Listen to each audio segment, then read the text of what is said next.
LD. What's up? How you going, folks? How you doing?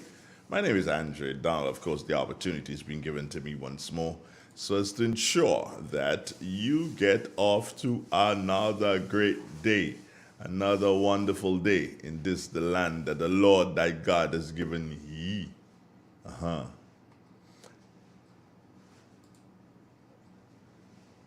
the listeners online, top of the morning to you. And may you understand and know that it's raining.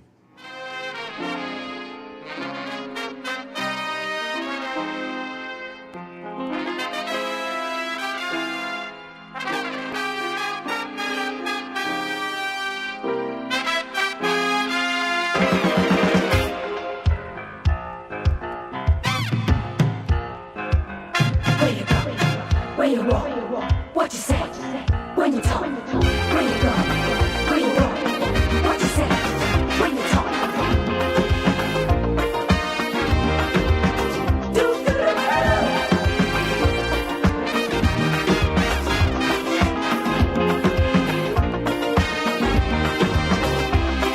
It's a hungry world out there,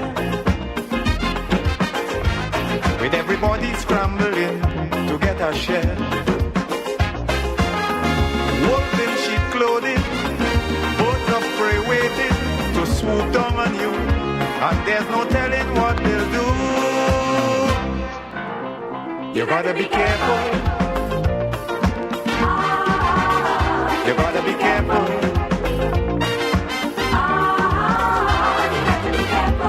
Where you go when you're walking, what you say when you're talking, you gotta be careful. You gotta be careful, careful.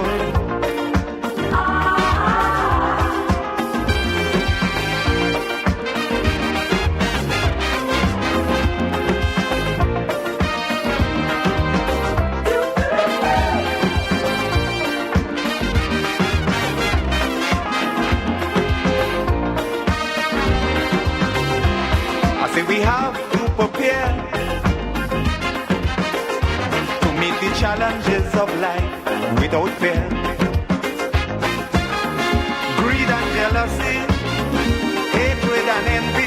Who wants to save 30%? Everybody! Now more than ever, Flow understands the need to make your dollar stretch. Our new bundles can help you save 30% off your current bill. Plus, get a free speed upgrade on your in-home internet. Simply add your mobile to your current home services account and save 30%. It's easy. Sign up now and save. All on the most reliable fixed and mobile network on island. Visit a Flow store or call us at 1-800-804-2994 for more information.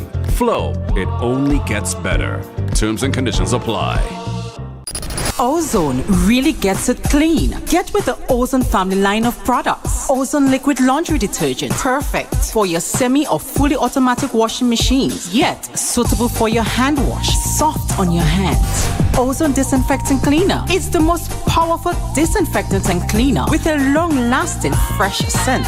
Tackles every job around the house or office. Ozone detergent powder and ultra soft fabric softener gets your clothes clean with a natural freshness. Keeps your colors bright. Choose from the wonderful scents: soft flower, ocean breeze, and the new aloe vera. Keep your kitchen sparkling clean with the Ozone dishwashing liquid, Ozone sponges, and cleaning cloth. Ozone toilet bowl cleaner removes lime scale and kills germs while giving your toilet a refreshing scent. Ozone really gets it clean. Marketed and distributed by Calico, Frequente St. George's, and are available at shops and supermarkets nationwide. We got the call on our way home that something was wrong. When we got here, we saw that the entire house was engulfed in flames. Just sitting there and looking at you, basically a whole life investment going up in flames. It did take a toll on us as a family. Once we decided to rebuild, the thought came up to use the Housing Authority of Grenada. After they sent in their quotation, which we thought was very, very reasonable, we decided to go with Housing Authority of Grenada. They were very helpful. They visited the site weekly. The staff was very professional. The contractor was very professional. They delivered our house on time. The quality of work was amazing. And as you can see today, we are not disappointed. I would definitely recommend Housing Authority of Grenada for all your construction needs. With their affordable costs, high level of customer service, guidance, and building expertise, they will help you as they help us.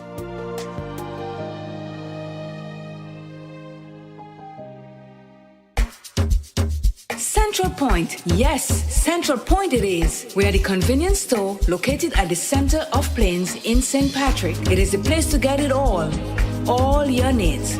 We offer everything from groceries to household items, footwear to hair products, pipe fittings to electrical, drinks, cooking gas, top-up, and a host of other items.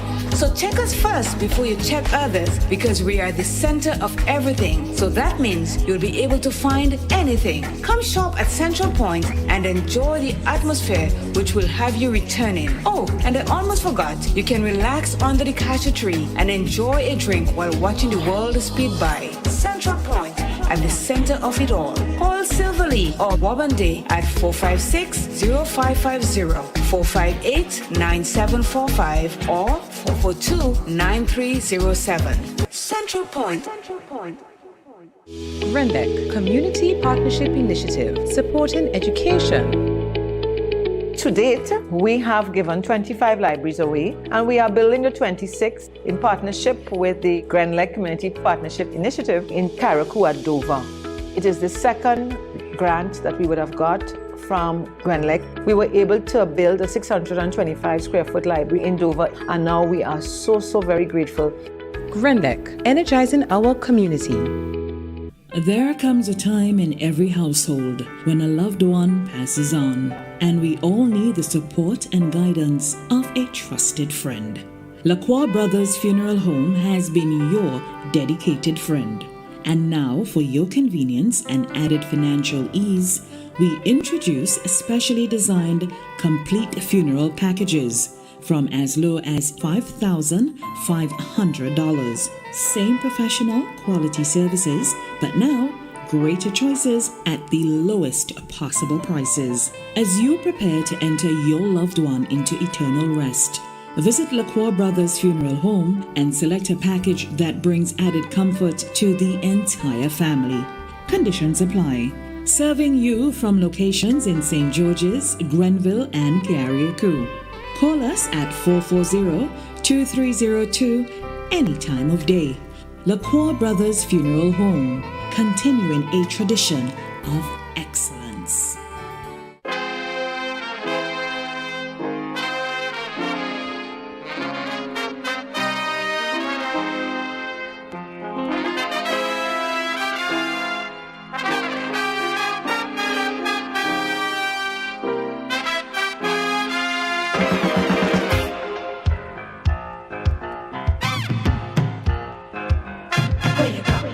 Where you walk, what you say, when you talk, where you go, where you walk, what you say, when you talk.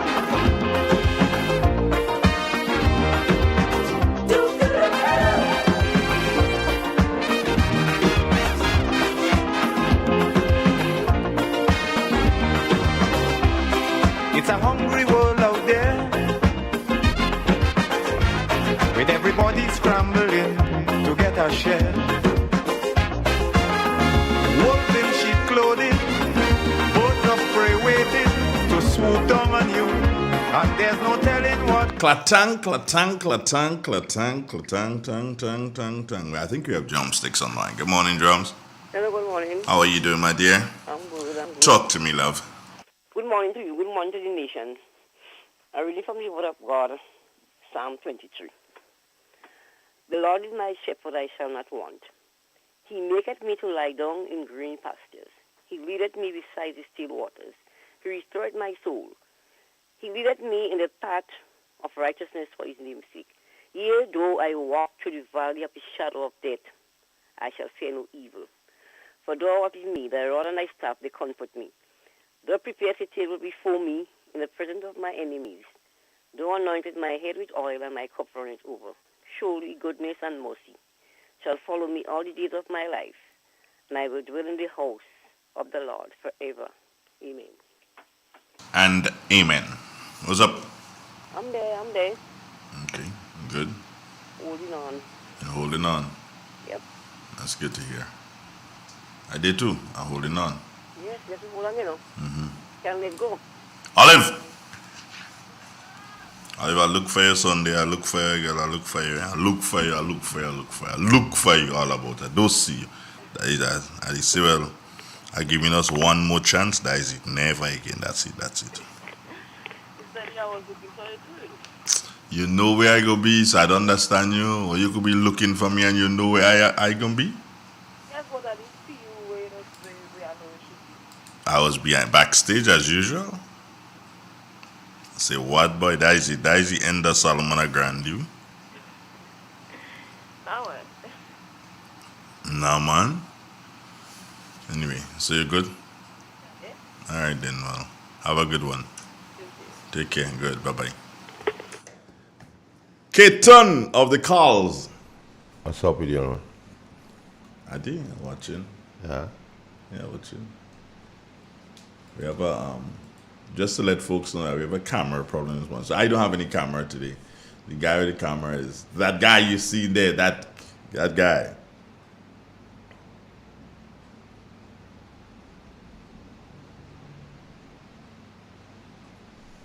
So what's new, Dre? Nothing. Nothing's new. Good morning Nothing to my new? no. I just saying good morning to my daughter Candice. Morning, my dear. How are you? And good morning to there are two young ladies. One I don't know her per se, and one I know very well. So the one I know very well, I'll call her name first. Melody Garrett. Good morning, Melody, and congratulations on your CPEA crossing, if I can call it that. And good morning to Johnny Charles's daughter. What's Johnny's daughter name, Andre? You're supposed to know that, you know. Well. Did Johnny send me the name? I think you know. Let me just check. It's Jane A. Thomas Charles. And also to Melody Garrett. You know Melody, right? Yeah. All right. So these two individuals that I know who were successful in their crossing of the CPEA. So congratulations, young ladies, and do have yourself a wonderful DAY. Carl, rainy? Yeah, rainy day. I must say to you, and I have to confess that I didn't expect you this morning. Okay. Because of the rain. All right. It came down in torrents, didn't it? Do so in Grenville? Yeah, but you told me radio can't wait. I know that. But you don't how do you call it thing? Vroom vroom. You know? And if you don't live like right on the main road, it can be a bit challenging. I know. Radio don't wait. I know that. And I'm happy that you know that. But we both know that there are things that will cause radio to go kaboom. Oh, make a mental note of your statement. No, I'm being honest. Yeah, I'm not saying you're not being honest. I'm being honest here. So why are you making a mental note? You don't make no mental note. That means you're planning to do something. Good morning. Hello? Oh, lost that one. You planning to do something? You're going to plan? I ain't planning. I tell you, I'm going to make a mental note. You starting to sound like Sparrow. Not Sparrow, no. Not Kitchener. Shadow. I'm planning to forget Kaiso. You're planning to forget the radio. We have somebody on that. Your words. Good morning. Good morning, Mr. Donald. You know, you keep me long, boy. I don't have much credit, you know. How about you? I'm okay. It's been a while. I didn't hear all you because I don't have a headphone to listen on work, so I'm just calling to give a little checkup. You calling to give checkup? Yes, I'm calling to see how all you're doing. I'm doing okay. The time is coming close. Rain is falling. That's to show you, Mr. Carl Caton show you. We can't sit down, eh? Yeah. That's why you have to be in the studio. Whether rain, thunder, lightning. You tell him that and he's smiling, so no. Oh, yeah. Smile. You have to smile? Down, you know. The only thing what God stop him from coming there is the Almighty. So, you know, it ain't progress. Okay. So you good? For the time, my dear, for the time. Good morning, Mr. Carl Caton. What you have plant on ground? At present, nothing. Well, I see I get it melon, Like you say, I couldn't sit down to ensure that the nation remain in safer hands. Yes, but then we should be in safer hands with you to get melon to eat. Don't worry about that. Very soon you will have some fruits of good quality. Mr. Donald, I ain't get the sauce up yet, eh? You didn't go with me. Huh? You did not travel with me. I didn't know I had to travel for it. Yeah, I travel for it. I figure. You just get it just so then. Think melon falling down from tree. Okay. On Tuesday, you stop off Mr. Robert? No. Robert has just given way to. Look at it this way. Lazy or what? No. Has nothing to do with Robert actually. You will more than likely hear Robert back by the 5th, which is the first Tuesday in July. Okay. You'll hear Robert. Definitely hear him back by that time. Okay. All right? But we there. I'm calling on Grenada and know what all you're doing on Thursday. Goodbye. God bless you. Take care. Love you. Love you too, Mr. Donald and Mr. I don't even know Carl Caton. You want all you love for yourself? Well, I don't know. Love you, Mr. Carl Caton. Love you too. Take care, and man. Love you, Miss Pamela Moses. You have my support on Thursday. Bye, Mr. Donald. Bye. Have a nice day.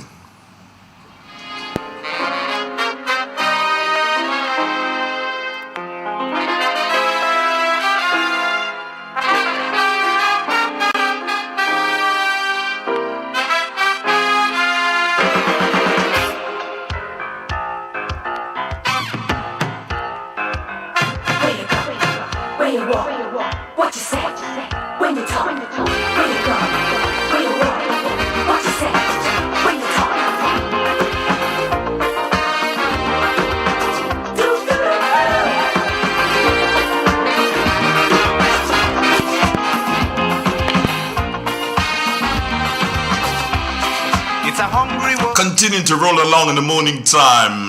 Late? No, we are not late. We're just a little bit distant from our time. Good morning, Mr. Price. How are you this morning? Good morning. I'm quite all right. Hope everything's well on your side. Well, outside of some showers that you've had from last night into the morning, I'm okay. Yeah, well, I mean, we forecasted that, so it was pretty much on the ball, I figure. All right. Well, let's see what you got to say, my brother. All right. Well, for this morning, here at the Morris Bishop International Airport, the present weather is cloudy and hazy, with winds are currently calm and barometric pressure 1014.2 millibars, which is above normal and rising.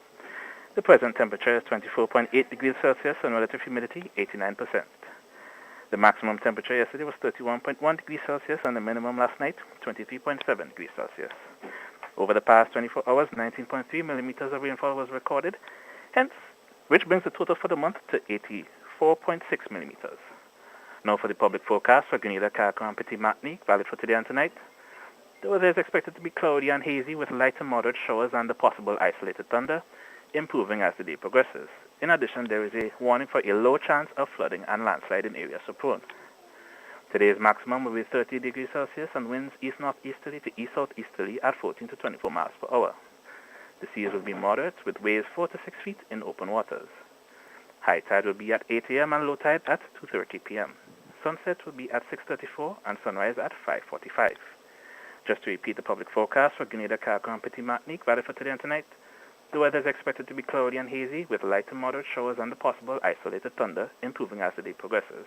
In addition, there is a warning for a low chance of flooding and landslides in areas so prone. From the Morris Bishop International Airport, I'm Jonathan Price. Have a great day. Thanks, Jonathan. But before you go, my brother, just do it this way and tell me. Rain coming today, don't coming today. You'll get some rain in the morning, man. You get some rain in the morning? Yeah. All right. I just want to the rain coming or you don't coming, you know. Yeah, man. I know that is really what the public really want to know. Yeah.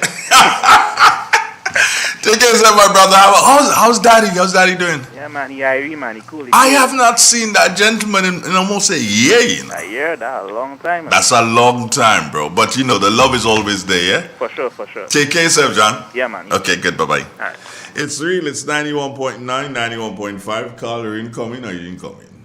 You come for the early part, as the guy says. Yeah, I come for the early part. Did you think that too? That it was just going to come for the early part, or you thought differently? Nah, I thought he'd come for the early part based on what I was picking up on social media. Yeah. So, the police voted yesterday? Yeah, man. The police voted yesterday. Yeah. Let's see what's going on with our people here. Good morning, Mr. Bonaparte. I know you're always there. Thank God for you, sir. You're always our first person. Well, most of the times you're the first person. Vanessa Lalchi, good morning. Tamika Moses. Tamika says good morning. Carl Caton. Morning, Tamika. Kind How you of doing? jealous that, yeah. But why? So I can't jealous? Mabel Smart, how you doing? Mabel Smart says good morning to the family. I love that. Ephraim Belfon. And that's Belfon with the E. Zico. Yeah. He said good morning, Mr. Donald and Mr. Miller. Good morning to you, sir. Ephraim Belfon says, Mr. Miller, what do you have on the farm? Pumpkin?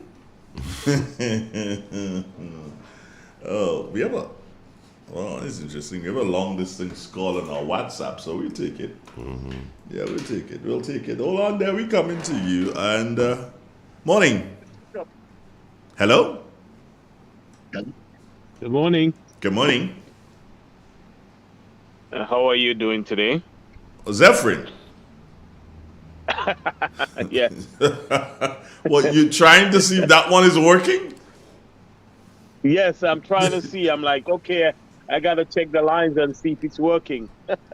Mm-hmm. Okay. It is working, my brother. It is. Okay, I just want to, I know it's crucial time in Grenada, and I want to encourage everybody and everybody that's on the island. You know, there might be a lot of people that's sitting home and saying, well, you know, my vote wouldn't count and, you know, it may not be important, but I just want to encourage everybody in Grenada to go out and vote. Go out and your democratic rights that have been fought for, and because there was a time that, you know, we couldn't vote and, you know, our voices wasn't heard. You know, we were just given things to do and we were given governance. But I would like to ask everyone, wherever you are, go out and vote. Exercise your democratic rights. And whoever you vote for, pray before you vote. And whoever you vote for, make sure that you really think about what you're doing and think about the right thing, not just for you, but for your country. And not just for you, but for your neighbor also. Because sometimes we personalize things and we figure, well, okay, I didn't get this from that person. I didn't get that from that person. And I'm going to vote this way. But is that good for your country? Is that good for the nation? Is that good for your children? Is that good for your children? So before you vote, remember, it's your children you're voting for.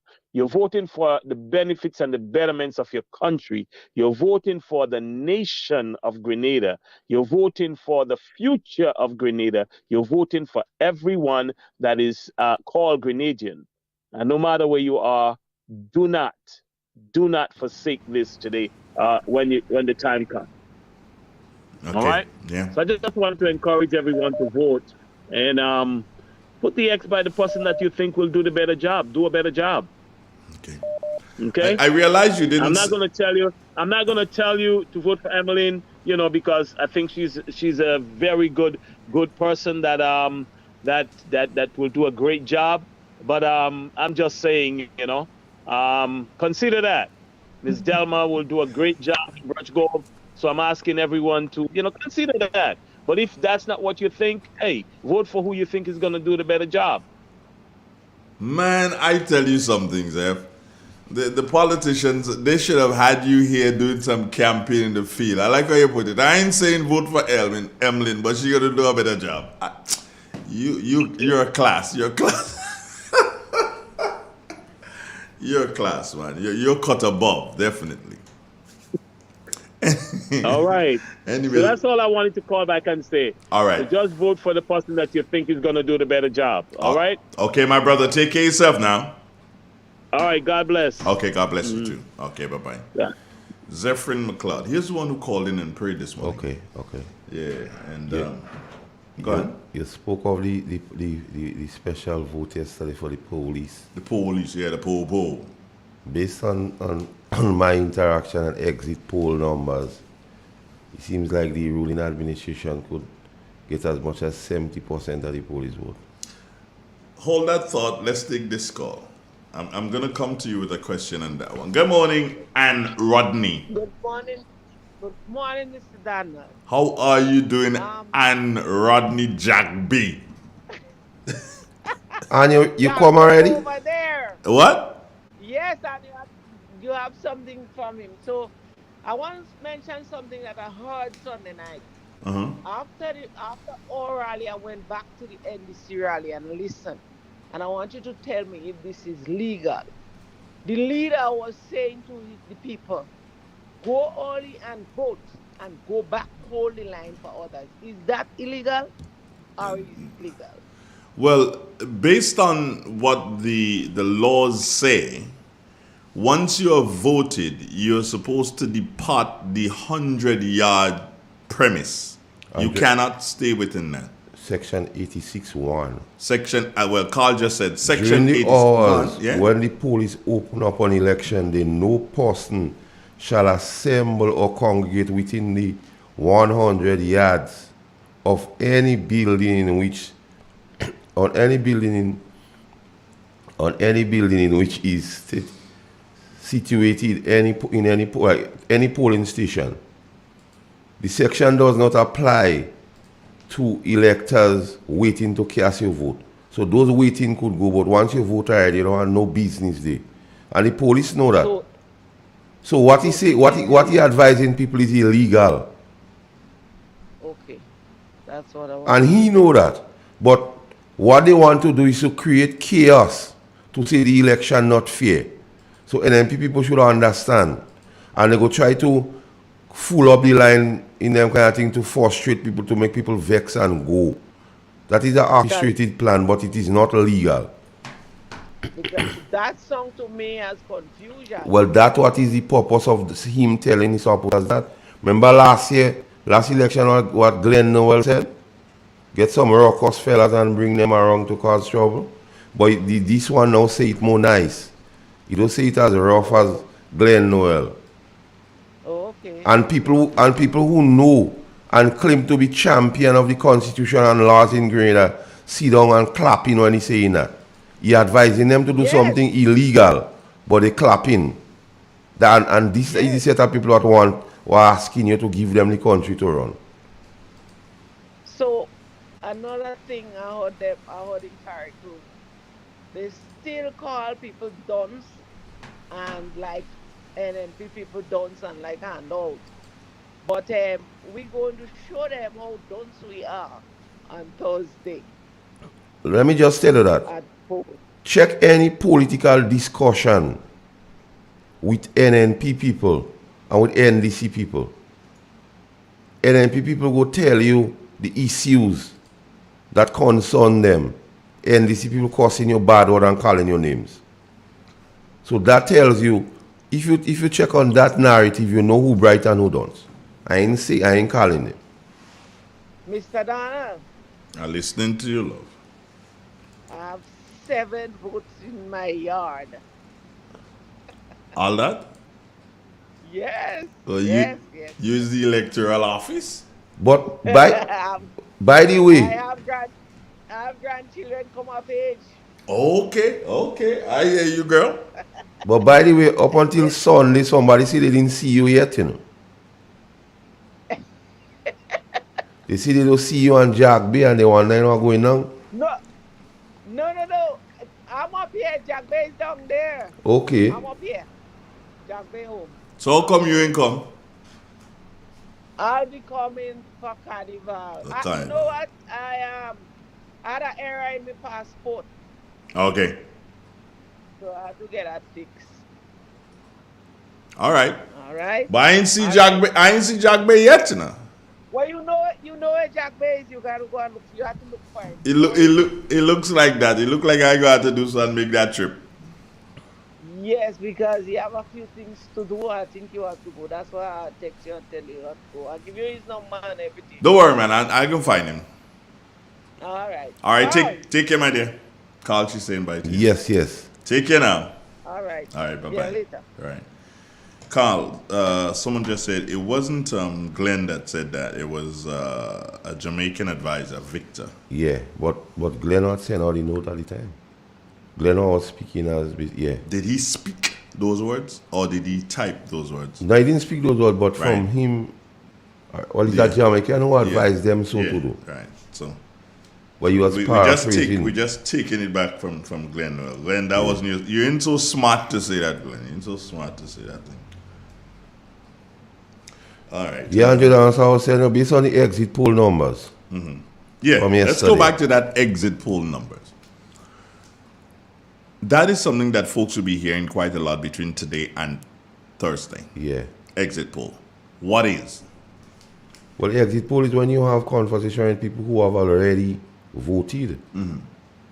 And based on conversation and based on what they see, you draw a parallel, not like going and call people and make cow poll like what's going on social media. Exit poll is more sophisticated. You have to understand the people you speaking to, the section of people, and it's not just suggesting that person, that. He has to have more into it than just suggestions. And I ain't claiming to be any professional. I ain't claiming to have all the knowledge. I ain't claiming to be the repository of all knowledge. But being part of the organization for a very long time, for close to 20 years, I understand a lot about the organization. Meaning the police? The police. Mm-hmm. And you have a lot of people within the construct of the RGPF, which we have daily conversations. You mean you have daily conversations? Yes. Okay. Even in matters of procedures and so on, if they reach a particular place and they might feel they don't understand a lot of things with procedure concerned, they would call me and we would go through it and I would give them advice as to how to proceed. Especially the younger ones, right? Yes. Well, all right, true. Mm. Because when we left here, what day is that when we was young by Abby, you recognize a police officer came and was asking me some advice right there. He was asking some questions. I didn't pay attention. I'm just saying. I just thought that you guys were just chatting. Yeah, he advised as to procedures and so on. Okay. Because he came out of a vehicle, right? Yeah, when he saw me, he told me how long he wanted to see me. Yeah, he was about to leave and then he saw you and he came out. And that kind of respect a lot of the members of the RGPF have where it concerns me. They believe my advice to them would be proper advice and not bullshitting them. Yeah, but you were present again Sunday when a very senior officer came and you heard the conversation I was having with him. I didn't hear. Honestly, I didn't hear, Yeah. I chose not to listen because I'm like, all your chatting, all your thing, and I saw you guys engage for a period. Yeah. So that was advice again. Yeah. So by saying when you say that now,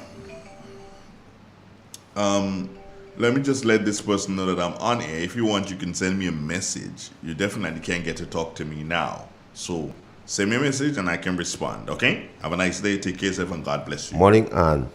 Right. Who's Ann? Rodney again? No. Okay. But okay. Now, with that relationship you have with the police, what was the message you got before yesterday and during the day yesterday and after voting was closed yesterday at what, 6 o'clock? Yeah. What was it? What was the message you got before, during the day yesterday, and after the polls closed? What did you get from your friends within the RGPF? Well, simple put, most of the officers who spoke to me, indicated that they know what they have right now. And a lot of them believe a lot of the promises on the other side, they don't believe it go happen to them now, if ever it go happen. So with the whole mantra of the NNP safer hands, I think that is the message for it. Well, as a matter of fact, I came in this local yesterday because I spoke to you on my way. Yeah, you did. And the reason why I didn't check you, as I came out from doing what I told you I came up to do, one of the officers who come out and do the business stop and tell me, let we go. Just so he say, let we go, man, you're going up, let we go. Officer who came and do the business in the station there because... And there's one of the things that I know, Carl, in terms of if yourself and a person of like stream meets after there is that camaraderie. Yeah. If the person is not of like stream with you, they hide in. I wouldn't say hide. They're more hesitant in speaking to you at that particular time. They hide in. And one of the things you have to understand, which came and keep coming from the police, even before yesterday and during yesterday, the police understand the era in which they were treated better. So they go mention to you by the church, you start to give your shoe, and then when we dey outside in the sun, we food burning in the shoe. We don't want to go back to that. So when people telling you things like that, you understand. They don't have to tell you who they go put the eggs by, but if they keep in that conversation with you without you asking them, it's obvious. Yeah. And one police officer give me a particular story, and I'm speaking based on what he said. In a particular police station in the south of the island, one of the senior officers, in his way of trying to figure out what's going on, brought 2 colors of sweets, yellow and green. And for some reason, all the green sweets disappeared. Oh, come on, Carl. A police will tell, even so they are telling you the kind of conversation, the depth of conversation we just have. They look to me for signal, Andre Donald. And I'm telling you, I'm not the repository of every knowledge. But Andre Donald, you've been around me, and you've seen me relate to police officers, and you've seen police officers relate to me. You don't see that every time. As a matter of fact, you don't even say to me, but he's a police still, and you don't say that? But everybody knows you're still a police. So, unlike persons who giving a notion that they know about the police, I don't claim to have the whole of all the knowledge, the reservoir of every knowledge, but in my communicating with police officers, we still have that about us. So when I tell you about 70% of the police officers, in my view, would have choose the NNP yesterday, it is based on exit poll and prior and latter conversations. Even this morning, on my way here, I received at least 7 calls from police officers. There's something that I sit and whenever the social media is always guided by, most of the time it's guided by a lot of rumors, right, Carl? Mm-hmm.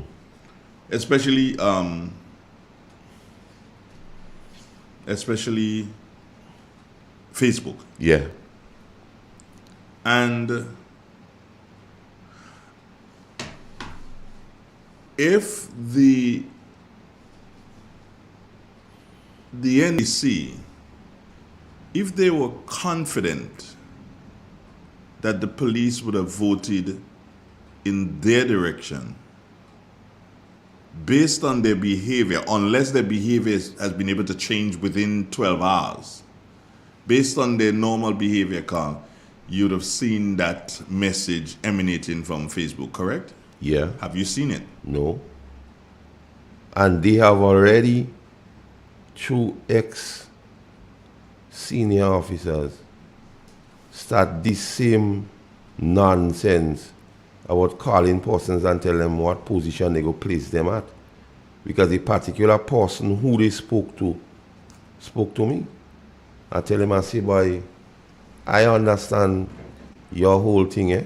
However, my grandmother tell me believe in what you see. That was my answer to him. Because you know, they like to run and take van. They like to run and take van. Mm-hmm. So they already plan to run and take van.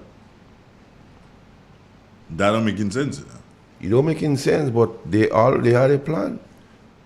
But the what I find on kind of strange in recent times, one of the known plumbers, they seem not to having much to do with. One of the known plumbers, what was the leak? They seem to having that leak man at arm's length. I don't know what I don't know what scene he commit. They seem not to have faith. Leaking is a sin, you know. Leaking is a sin. What has happened is that they have stopped the leak. Mm-hmm. They have learned now, okay, fine. If we've been having meetings and you weren't there, or anybody else associated with you was not at those meetings, yeah? And nothing went out. But as soon as you return and the others of like-minded interests like yourself, they're there, then the information gets out. So, come on. And Andre Donald, the police are stupid. Sunday, where we were located, you saw a junior officer came up to me and we were having a conversation together with a woman police. Go on. You're making a statement. And the junior officer said to me, by them men and them do easy, you know, only 12 of us they saying here in that big crowd. You know. So that will tell you the depth of conversation me and the police I must have. So when I speak of the police, I just come in here and whoop and think. Because he believe my advice to him would be proper. He come and say, you see, only 12 of us they saying here, you know, in a crowd like that. Okay. So when a police come to me and telling me that, and he suggesting he believe he know why, because maybe who sending people are already declared their hands. So when he come to me and complain about that, the day people start bring complaint to you, $100, either they believe you can help them or you don't care. But if they continue bringing complaint to you, that means they believe you could help them and you care about them. So the fact that they still bringing complaints to me, they believe that you care about them. That I care about them and I could help. And for them to making clarion call, and you was privy to one of it when at WPC was we met and she tell me, oh, why you don't come back in the work? You heard those utterances. So when I speak of the police, I don't just come in here and run my mouth to look good or to make NNP look good. I'm speaking from an area of understanding and still getting that kind of information. Would you return to the job if given the opportunity, Carl? Well, for this country's sake, no sacrifice is too hard to make. That I will say on that. You always tend to speak in a language that folks are not necessarily most familiar with. Well, if as opposed to Andre, when you ask Andre a question, if he was to give you an answer like that, then you'll try to browbeat, so to speak, Andre to get an answer. But everybody know what you say is that yes, you go back in the war. Well, sacrifice is giving up everything you have for someone or something else. So if I say those terms. So if I say no sacrifice is too hard for me. If you go do it, you do it. If you go do it, you do it. So if I go do it, Andre, if you come to work tomorrow, no. So if I go do it, I'll do it. If you do that time, well, no sacrifice. So wait, let me ask you a question. So you want me to do it? Me? No, asking you that, yes, you. Rasta, me ain't telling you nothing. Morning, Lena Breezan. Yeah, I don't understand. Can't give me all kind of long, kind of fairy tale thing. If you go do it, you go do it. If they give you the opportunity to serve, will you serve? Yes or no? Andre Donald, you don't bullying me into I'm not answering. bullying you. I'm just saying to you, brethren, this is what it is. I've already answered. No, you haven't answered. I'm going You to want ask. me to answer No. I'm going to answer the question again. If given Answer the the question. Ask you the question again. If given the opportunity to return to the RGPF, will you? It depends on the level or the engagement. If given the opportunity to enter at the same rank as you left, will you? No. Okay. You want higher rank? No, it's not about rank. And higher rank? It's nothing about rank, Andre Donald. I would rather be engaged with the RGPF at the level of maybe a consultant or advisor. Advisor? What do you think is up? Andre Donald, I wouldn't enter something in which I feel I'm not capable of handling. So I'm capable of advising at all levels, be it at procedural level, be it at the level, and my baby has been welfare, and I'm not blowing my trumpet here, but you could go around the RGPF of people who know and speak of my involvement as relates to the welfare of police officers, and they know. So when some speak now about the NNP has done nothing as it relates to what happened in 1995, they have to understand what happened in 1995. Just tell that caller. Caller, we're coming to you in a minute. We're coming to you, caller. Don't believe we are ignoring you. We're coming to you. Yes, caller. All the allowances, even the duty allowances, was $3.50. And what is $350 now was a result of this government understanding in 1995 situation. But in lieu of another pay and grade exercise, it was improper for them to just give the police certain things, because the police was the one that did not ask or did not respond to letters sent to them after the pay and grade in 1995. So all the allowances, the hardship allowances, the duty allowances, all hinge on the fact that the NNP try to appease or to make it up. So the allowances now that police officers are enjoying, the genesis of all these allowances was hinged on the 1995 situation. So those who know go just jump up and say, oh, they have to fix 1995. But 1995 has already been addressed. 1995 issue has been already addressed with the allowances, because at the time we know what the discussion on pension was. So when they say nothing has been done, because they don't know, that is why the Prime Minister could confidently ask them where they did, because they don't know. So I still just forgive them when I hear they talking about the 1995 situation, because they don't know. And who trying to bring it to them, though giving them the full story, making them look ordinary when they discuss it, and police know. And I could call police who know. They don't have to take it from me. Go and ask Linford Cummings and them. Go and ask the present Deputy Commissioner Tafawa Pay and them. Go and ask them. Don't take it from me. I might say I'm not a police and I here singing for my supper, so not to take it from me. Go and ask these people and them. So when I tell you about 70% of the police, in my view, of give NNP the nod, they know. So all this talk now, all this grand talk and this fat talk about them, oh, nothing has been done with the 1995 situation. Ask them what is in 1995.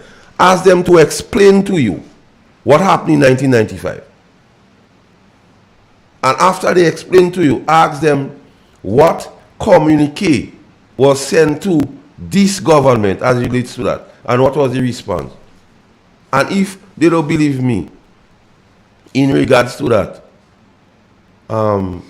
you have other persons apart from the police you could ask. So people like Miss Greenage, you could ask them. Because she was the cab sec at one time. Cab sec, yeah. Beryl Isaac, Miss Beryl Isaac, and we could ask them. So I don't come here whooping and just saying things to look good or to sound good. Ask those people and them independently what has been done and measures taken. So when some come and say, oh, the man care about police, because the information you give him is not the full information. Just how one try to give some story the other, just give the full story to people and let people decide. Don't slant it your way. I would say more could be done or more should be done as it relates to the RGPF. If I don't say that, I will be a hypocrite. However, so to say nothing has been done, many things has been done. The Prime Minister made a very important statement to read the police on Sunday, Carl, speaking to overtime. Did you hear it? Yeah, I heard it. Explain. Well, what usually happens, and then again you have to understand, duty allowance, that provision encompass what might be deemed overtime. Because when you is a police officer, you're on duty 24 hours a day. When you're on duty, you're on duty. So if you go to check by hours of work as it relates to the labor code, the police working a lot more. If you say 45 hours a week, when you're inside 3 days. And I think there was 3 days is a lot of hours. And I think that is in connection why the Prime Minister even make the pronouncement about 4 days. You understand the hours and 4 days with the labor code and everything. The amount of hours per week one should make. And you see the police being inside and being on duty right through. So that's why I say you shouldn't remain more than 4 days. And I always believe that could happen because during the Christmas time, what the RGPF usually do, they split staff in half. Some stay in for New Year's and some stay in for Christmas. And you have to understand that with policing, not just saying what you go do for police without understanding how the thing is. Institutional knowledge, Andre Donald, is important.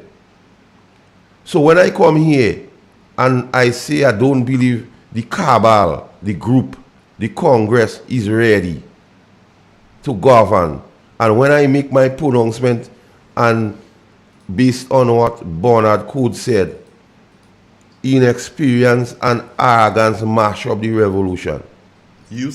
Youthful. Youthfulness, inexperience, and arrogance. Because you have to have institutional knowledge, Andre Donald. And people say now we're beating up on the Congress, they don't go here to give them a chance. But which one of them have institutional knowledge of governance? And that is the crux of the issue. That is one of the main differences between the two teams or the choice you have. And it's not about who like who. Are you satisfied that the National Democratic Congress team as is? And even if you add the failures of 2008 to 2013, Rick Tillman, Thomas and Nazim Bok and others, even though you add them to the team as is, are you satisfied that they have institutional knowledge to govern this place? Because you're making all kind of grandeur promises and hinging it on the fact that you may or may not get money from the citizen by investment programming.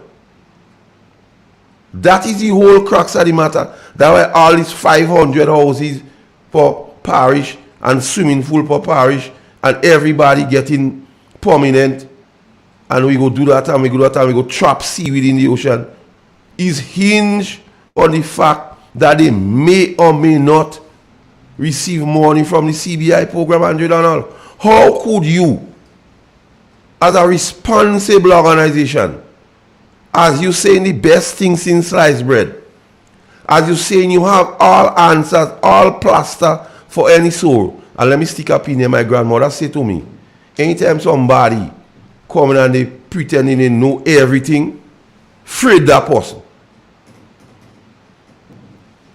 When you hear somebody come and tell you and everything they saying too good to be true, consider it's too good to be true. So you hinging your whole plans on the Citizen by Investment Program. And you know how the United States and other, even the British view this thing and them. So you best case scenario, you enter into the corridors of power and then people and them slam down the thing. Why are you telling the people of Green that you thought you will run back and see that money in the treasury? And if you understand how the treasury operates, the treasury is not no bank to hold funds, Andre Donald. The treasury is a legal place based on the constitution way or the government coffers, the consolidated fund. It's not one way you put money and it just is money to continue the operations of the state. It's based on what you call it. And still you're telling the people of Grenada, Carriacou and Petit-Martinique, as you say, Petit-Martinique, Carriacou and Grenada, that you go hold VAT, you go take out VAT for a year and see. So that in itself tell you they have no institutional knowledge, Andre Donald. You can't take over something what you don't have an idea of, institutional knowledge of how it operates, how it works. You have a friend online. Would you like the person to join you? Let me take them. Okay. Good morning. Hello? Good morning. Are you getting an echo because I'm driving? No, I'm not getting no echo. We don't have echoes here. Echo don't live here. Oh, Echo living somewhere else? Yeah, Echo lives somewhere else. Echo don't live here. The political gurus, how are thou? I really couldn't help it this morning. When I hear my dear friend Uncle Carl, I hold on name, I could call him Uncle if I want, speak about the police. The police voted yesterday. Yes. Yeah? But the most ridiculous thing I ever hear, offering to the police. I mean, I still can't get over it. It's just in my mind. And it had nothing to do with, excuse me, some of those things that Carl just spoke about. But I don't know my own is, I always listen. I'm a fast person. Say that if all you want. I like to listen. I like to learn. As Uncle Carl said, institutional knowledge is key. Yeah? Now, I heard the leader of the National Democratic Congress indicating that within the police force, and I want Carl to tell me if this is practical, possible, if it can, if it is a real thing that can happen.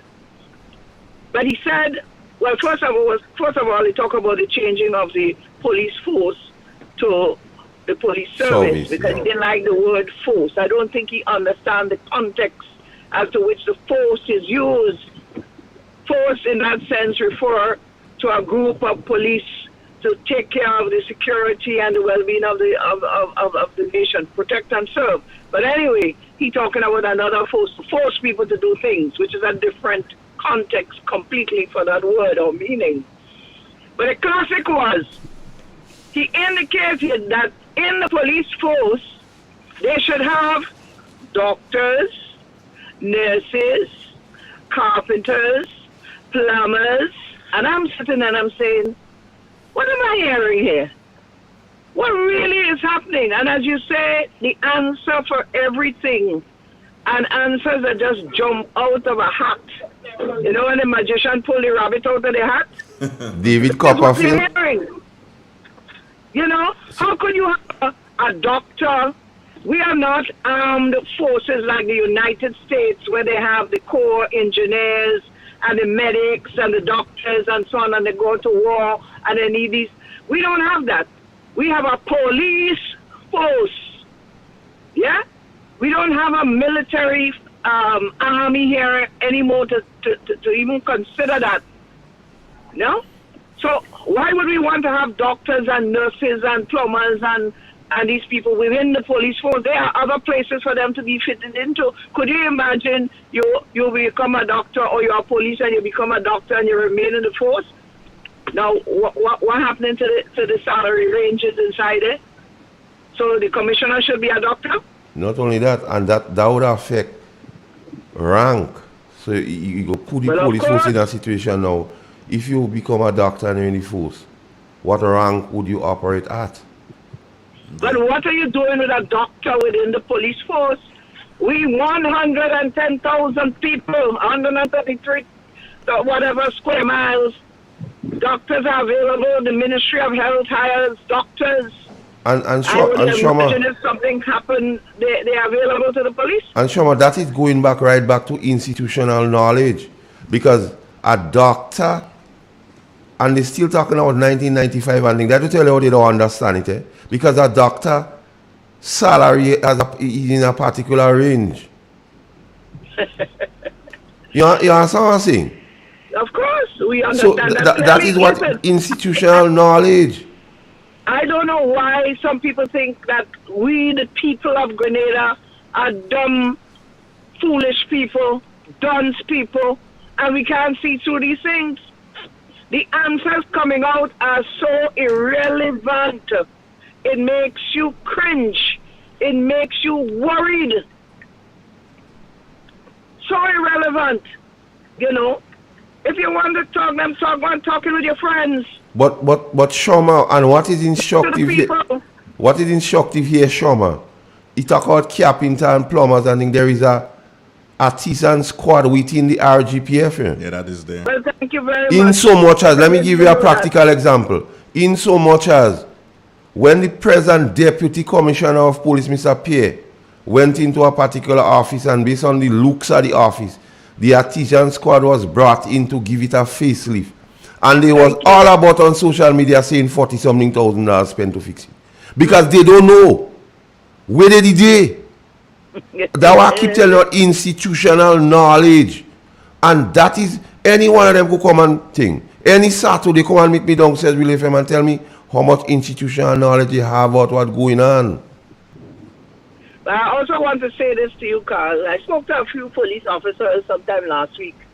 And they said to me clearly, they said, well, we ain't going through what we went through in 2008, you know. He said we could hardly get a pair of shoes, you know. I said, well, boys, y'all know what y'all had to do, you know. So they're very, you know. I mean, I can't believe that they think that people are so foolish to listen to these things. I can't believe that they think, because I know we analyze these things carefully.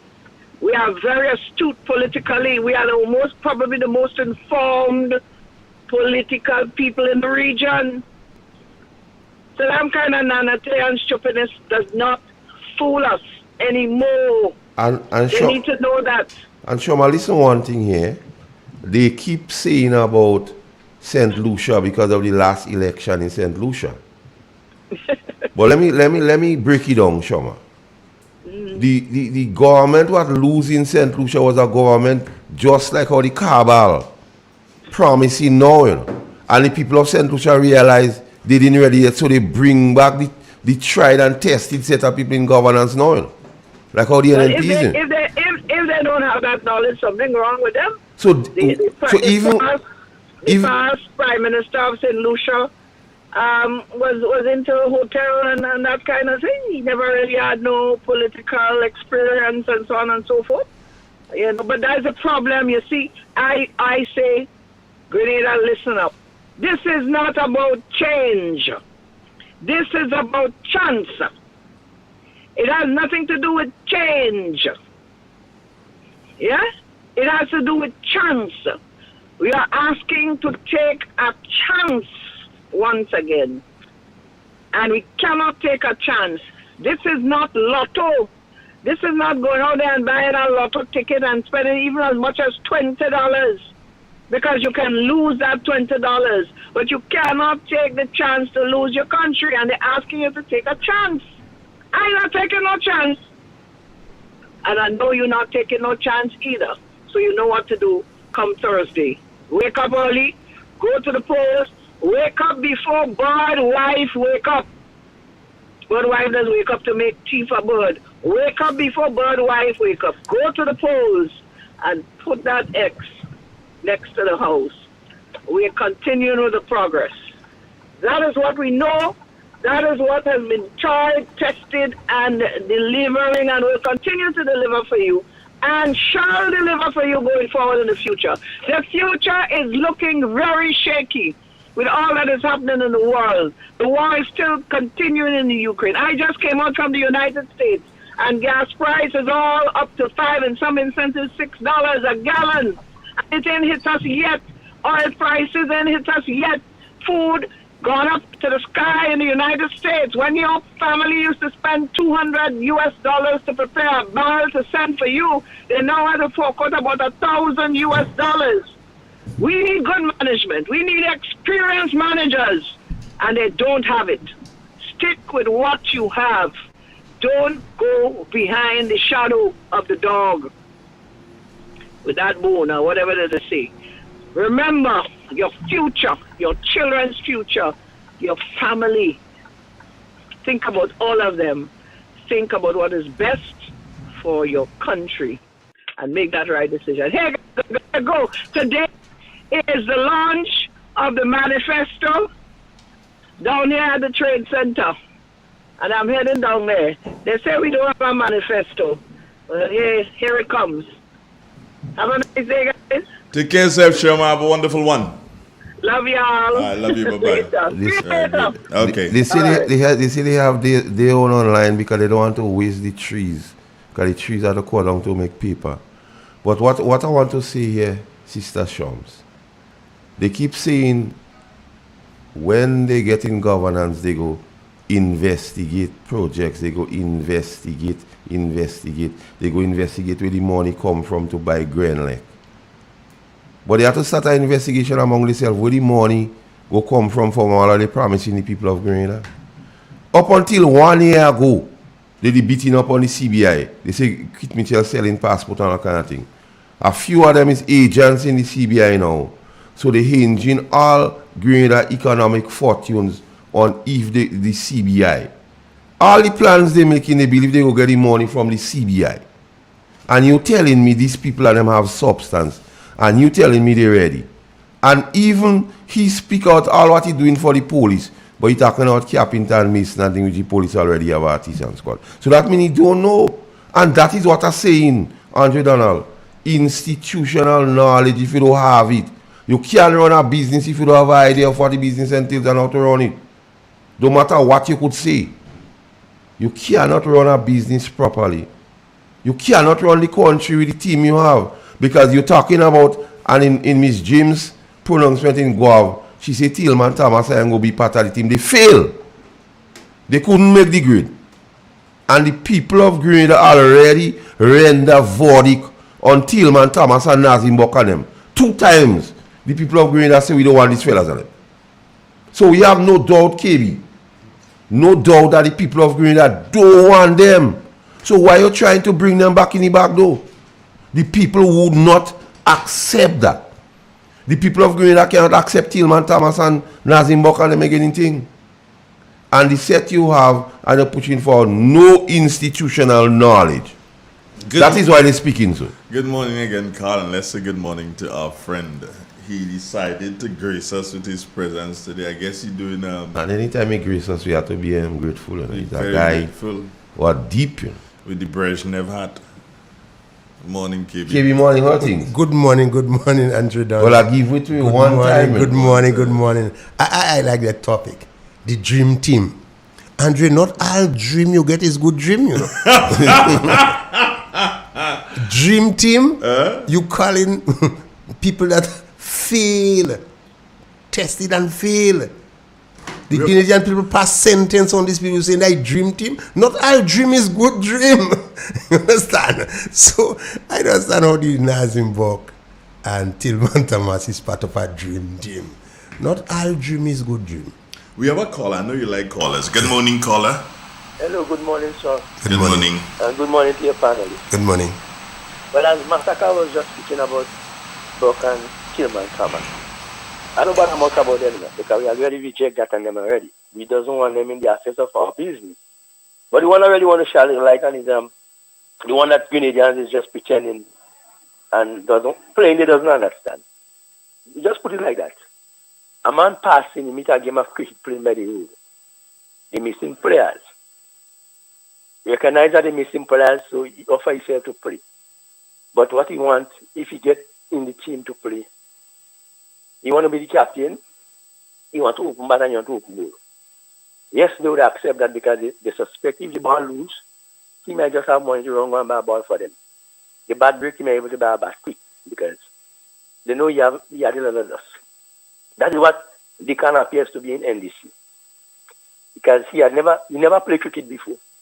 He never know how cricket play, but he passed in and realized that he need players. So you want to play. They would accept him because of what he has to play. But the bottom line is, have you ever played before? Would you be of any substance if you come to play? Because it's just not about numbers, you know. But are you going to make sense when you come to play? That is what I was surprising to know that when it comes to the politics now, it really surprised me to see what NDC boils down to. That they just take a guy 8 months ago, make him a leader of your party, and you want to stick in the Grenadian truth, the truth of the Grenadian people, that he has to be the Prime Minister of this country. That is the man with a vision. That is the man that have the plan for Grenada. You know, it makes people wonder how these guys are thinking, especially the guys that call themselves the intelligence, and they've been around long in the politics. They back away, and they give a guy who has never been around, he has never have no kind of touch with politics. And you make him the leader of your party. That's your business. But speaking about the governance of Grenada, you stick into the truth of the Grenadian people that he should be the leader. That's the better man. He's younger and he's better. You know, when you do this thing and then you make people believe, well, you really believe Grenadians do teaching truth. Grenadians really have to be stupid. And that's the close-up discussion they don't have, you know. Grenadians stupid, you know, because the problem them don't have, and they continue to have. That's why they keep attacking all the social programs that the government put in place. That distraction of people in Grenada is the one responsible for keeping Mitchell being so long in government, you know. So that's why they will do everything to make sure they penalize the people. The thing they're really doing for the state of Grenada is like they're cutting back that program for the country's sake to save money. They're making sure these people are being properly penalized now. You're responsible for keeping being the Prime Minister so long in Grenada, you know. The instruction of people, we can't treat them nice, we have to treat them bad. We have to make sure they feel it. Because remember, Patrick Simmons, when he came in government, he made a statement when he was speaking about they putting things in place. He said you have some people which make believe that life should be the way it is, but we have to take them out in the comfort zone. We have to take them out where they are in the comfort zone. And from the time I made that statement, I know you wasn't there for long. You will never be there for long because remember, people vote you in as a minister of government. Your life changed one time. A lot of things was not accessible to you in different ways become. Your family life become plenty different than how it was. But the people that vote for you telling them you're taking them in the comfort zone, they let $250, they let $150. You know, the kind of pettiness these guys are extended to the people that they believe that responsible for Dr. Mitchell being in office. You know, Grenadians have to keep their head above the water and just don't duck it for a second because these guys are not going to treat Grenadians nice when they get there. Because they come in with revenge. They come in with vengeance. You could tear it from them right from now. How they sung. It's like the morning of the 2008 election when they want how they run and invade the ministry and lock down gates and lock here and run and take key from the Prime Minister and this kind of behavior. It ain't changed. The same behavior is there waiting for the Grenadian people. It's going to be worse this time. It's going to be worse. And I'm speaking to the people in the construction field. These guys have no heart for the construction workers. So I don't know the thousands of construction workers in Grenada, if NDC should ever get there, how they would survive because they have problems with infrastructure development. They say Grenada have enough concrete. So people like Kenny's and Fletcher and them guys and them, the company is in real trouble. They could start smelling it from now because they can't tell us straight up. At too much concrete pouring all over the country, we have to look to develop Grenada in a different way. I don't know what is the plan to develop otherwise because if you have a school to build, I don't know if you go back in bamboo and wood again. If you have a hotel to build, it will be of what material and if you have roads to build. So I think Grenadians have to wise up. The time has come where we just shouldn't be be fooled by the flamboyant things we see outside, the nice fancy pretty little makeup things all about the place and putting a man smiling, opening up the eyes and grinning his teeth. They're not governance, sir. They're not what we're looking for, you know. Have a good day, boss. You too, take care of yourself. One love. God bless. Thank you. Boy, that's a buffalo. Yeah, two things what I want to take away from right intelligent political from this scholar there. He's so right. The people in the construction industry have to understand, because the pronouncement from the Congress is that they go hold down all projects and investigate. So when you stop the project to investigate, men can go to work, KB. No, what you're saying is so correct. I've been chatting with a guy from Riverside named Terrence some time ago. And he said KB right? He voted NDC all his life. But he said from the time NNP take power, he never out of a job. I'm talking of Terrence in Riverside. He said KB are never out of a job. You understand? If you want to go and vote NDC, that is right. But I see what he said to me. KB from the time NNP take power. I'm a construction worker. I'm a mason. I trade. And I'm never out of a job. In NDC time, he have problem getting work. The color is so right. So right. And then the other point I take away, and even if you didn't discuss it, now we under the Westminster style of governance, KB. And the person who convinces the Governor General that they have the majority in the House, it would be the Prime Minister. And to get to convince the Governor General that you are the majority in the House, you have to win seats. There's 15 seats up for grab. You have to have the majority, so at least you have to win 8 seats. So until and unless you don't win 8 seats, you can't talk about you the next Prime Minister, KB. You know what is bothering me? This man want to quit. And this man they're running in every constituency. Okay. Yeah. Go on. Who's going now? KB. Yeah, okay. Yeah. The NDC and even Dickin himself want to quit himself to Maurice Bishop. And talking about his Maurice Bishop economic. Yes, Maurice Bishop was the leader in the revolution. But the brain behind everything was Bernard Code. You know, don't watch yourself. The whole economic plan and everything. Yes, they had a team. But the man who spearheading this thing was Bernard Code. Even the IMF recognized Bernard Code. Well, yes, Bishop was just the popular element and the star. You know, the face, the charisma. Like John Cena. But the brain behind this thing was Bernard Code. I don't know how this man want to economically equate himself to with Maurice Bishop. Maurice Bishop was a special person who struggled, who fought and defend the poor and vulnerable in the society. KB, I need to ask you a question. Youthful inexperience and arrogance. Why the end? Why the worst? But that is that is the worst combination you could think about. You know, youth, inexperience, and arrogance. That's a deadly, deadly combination. And what NDC have is youth, inexperience, and you're feeling the arrogant. These days, and you just saying hello to a normal hello to an NDC supporter, and they want to swell up for you. Even their attitude, their policy, everything appear to be very arrogant. You know, and I said when I asked Bernard Code one day, Bernard, what caused the downfall of this revolution? You see, KB, youth, inexperience, and arrogant, that's a deadly combination. They wiping out country, they killing people like they don't have sense. And I wonder how Bernard, revealing this thing to me, and he was part and parcel of the catastrophe that took place on the phone.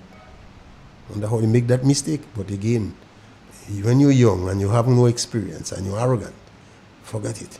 And the people read through that, Those people we saw in that rally Sunday, These people did not go attend that rally to Lime. Yeah, It was serious voters. When you see grandma attend the rally with his stick and her chair, you know she don't come online. When you see grandpa attend that rally with his stick and his chair, you know he don't come online. Well, you could say a few young people may put on the jersey, you know, and come online. Not these voters, not these people who attended the NNP rally. They did not attend the rally to Lime. Serious voters. People are prepared to defend the gains. Protect the little pension. Protect the social program that benefit their children. I think when a single parent enter Sister Delma Thomas' office or anyone at the parliamentary office in Grenada today with a kid on the shoulder, watch the parliamentarian in the eye and say, watch, nothing in the home, no clothes for the children to go to school, no money to send them to school, no food in the home. You think you and being Thomas, what is that, Thomas, will say, go and find a job?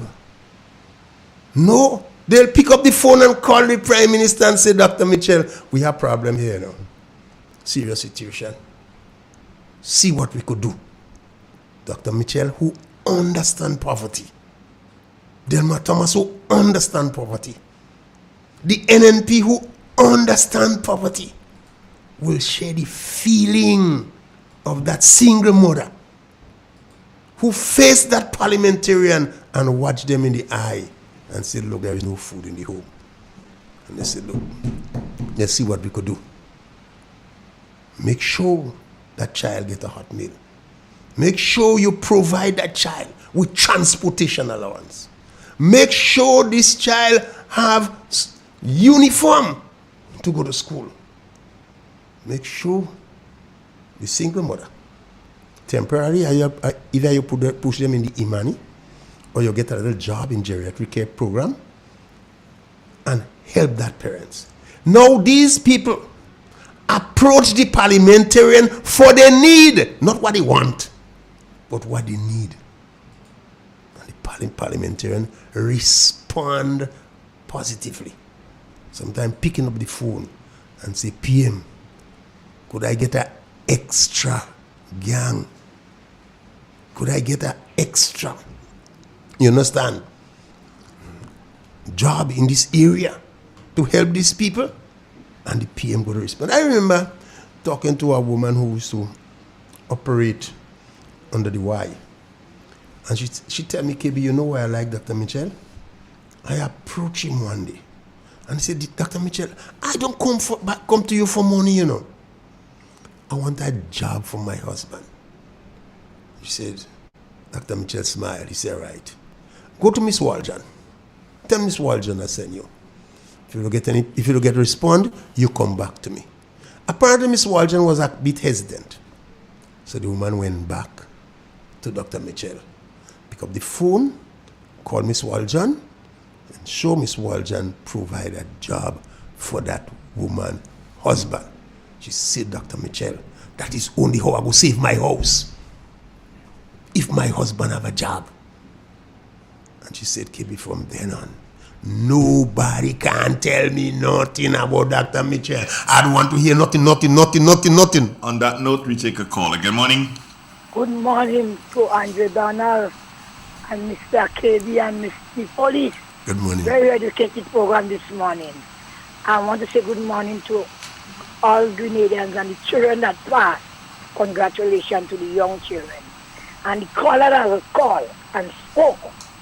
Tears come out from my eyes this morning when he said they're coming back with a reverse, Mr. Donald. I'm hearing them with me ears. What they plan to do. They're coming back with a revenge, but that's not happening in Grenada. And when Kevin use a word again, with Sunday, with the old people with a stick and a chair, they come to here It's not people that come to line and they give you $100 and a jersey and tell you come out. As some young people they give. Elderly people, old people that come out to support and to listen to plans the NNP government have for Grenada, Calcutta, and their grandchildren and their great-grand. Yes, I hear about small and grand-built zone say some things and he hung up the guy that cost me Pocket Mitchell and tell me food stink. They say she's walking out together with kids. They can't wait. And they will come back with a revenge, but Grenada are not stupid. I have the confidence that we is going back there, full force. In the name of Jesus, I ain't worry about that. But they're coming back with full force. They won't even cross. They won't even cross the border. They have no fear, Grenadians. Have no fear. Mr. Clayton speak about the police force and about the experience you have to have there to rule this country. And they don't have that. I sit down and I have to educate myself with the program. I can't speak like some of y'all. I can't use big words, but I understand what my technician was saying. They don't have that experience as a civil servant that day. You understand? The word he used, but I understand what he said. So something wrong with these people. The man talk about this money passing and he end up about because he had the money. That's what we did. I think that the only vote he might get, his vote. That's what they have to give him. His vote. So Boca they feed everybody, they eat him out and they vote him out. And he come out under Soka Boca wings. Hey! You understand? So Grenadians, appealing to you all this morning who heard my voice. Come out and vote for the ex by the house. Dr. Kit Mitchell never turned back nobody. When I didn't have no way. And I don't want to hear nothing what Kevin said, you man say. About Dr. Kit Mitchell. No way. We are living in enough flooring in Cherry Hill. Cardboard I used to put on top of that place. Rat. And one brethren, master brethren, tell me, go buy Kit.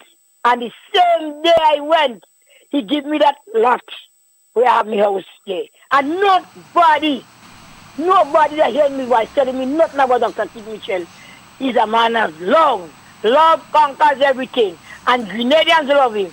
And we're going to put him back there. One for the road. Have a good day, Grenada. Take care, Mr. Watts, good morning. Morning, Mr. Watts. And your family, good morning. One for the road for the dock. Yes. He's a man of love. You have love. Love conquers everything, not money. You have people that have money this morning and they don't have it. They can't get them from the bed. They're waiting for somebody to come and take out the pampers and bathe them. And Dr. Kit Mitchell have people going and clean some of them that have money. And they get it, some of them get it $450 yesterday. Why are you in Libya? Because I don't like Kit Mitchell government. I should have Libya. Where are they in truth? I can't understand. They don't understand what the man mean by that, you know. No, they put it in all kind of things. And Donald, good morning. Good morning, and Camille. Chantimel people. Chantimel. That when my mother come out. Go out and vote for the house. Look around. And see the roads. And see the toilet. And see what all the children get scholarship. Some of you are driving nice stand out under the NNP government. Remember, look around this morning before I leave home. And you have to walk with nose. It's a cloth of white shoes. Remember, on great minutes was done Obia. All right. Okay, now take care. I want to say, well, not want to. I'm going to say this here. And KB, I travel a lot when I have to. Well, with this election campaign, I've had to travel a lot. And sometimes I have to drop off a person in a place. I'm like, oh my God. You know, all these sort of things. So I've traversed the roads of this country. And yes, there is still work to be done on our roads in this country. But when I hear individuals still lambasting the condition of our roads, I kind of want to go to Carl's statement, where did he day? Because even on Sunday last, KB, there were persons laying asphalt. There were persons laying asphalt on the roads. Even Sunday gone, I saw that happening. Persons preparing and laying asphalt on the roads. Now, I believe that the government, they have not done an excellent job as it relates to roads. They are continuing, it's a continuous process, right? But the level of work that has been done on the roads, KB, is unsurpassed, unprecedented in the history of Grenada. And I'm not talking about just the main road, NNP and the main roads, the inside roads. McNally Alley, right down from us, KB. I have never in my life before seen that alley thoroughly paved. Never. I don't ever remember seeing asphalt in the road. When I say seeing them lay asphalt, I don't remember. I'm not saying it was never done. Yeah. But I don't remember. But I know now, within the past couple of months, that McNally Alley was paved. So Trini has nice roads to drive your vehicle go right in. To go to Dr. Pemba's office, you ain't falling in a hole. Do you understand? To go up, make a shortcut to McDonald College, you have that first piece done. So my thing, KB, is that the NNP government continues to work. $100. Grenada has the best road network, bar none, in the OECS, and maybe Caribbean by extension. The best road network, KB, bar none. Grenada has that. But what is interesting is that the amount of young local contractors we developed over the period of time. Yes, you have some big contractors that involved in massive, work. But in every village, you could get good local contractors who learn over a period of time to build good concrete roads. Never before. In some countries, only big companies getting those contracts. Yeah. But in every village, you could get at least 5 or 6 good contractors that could build good concrete road. KB, under the NNP, and that is facts. People may not, some on the opposite side may not like that.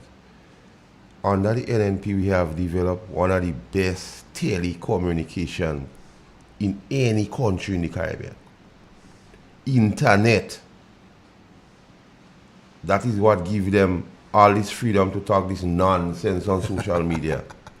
Electricity, second to none. Facts, yes. Water, second to none in the region. Road, second to none. So how come all these things happening here, and you're telling me nothing has been done, KB? Our crime rate, peace and stability. Crime rate, best in the region, best solving rate, and then you turn around and tell me the NNP has to go because they don't do nothing. You see, they don't. They don't understand the plight of the poor man. These people don't accustomed getting hungry. No. They don't accustomed. So when a poor person, you understand, move one step up the social ladder, you understand, they are very grateful KB, let me tell to you the something. NNP and Dr. Mitchell for it. KB, let me tell you something. There was a time in Grenada when we had banana in full force. Then we had the nutmeg and the cocoa. So farmers used to have something to sell every week. Yeah. They were not filthy rich. Yeah. But they had something to sell every week. Yeah. So he had disposable income in the society. So everybody could have buy a beer, a man could have gone buy a piece of fish, if a man feel to eat chicken and so on. And Keith Mitchell and the NNP recognize we don't have the nut. The banana gun. Leo and them making the jackassing the nutmeg thing. We know who jackassing the cocoa thing because no farmers can get back pay and life facts, whether they like it or not. And he has ensured that something is in there for the people who need KB.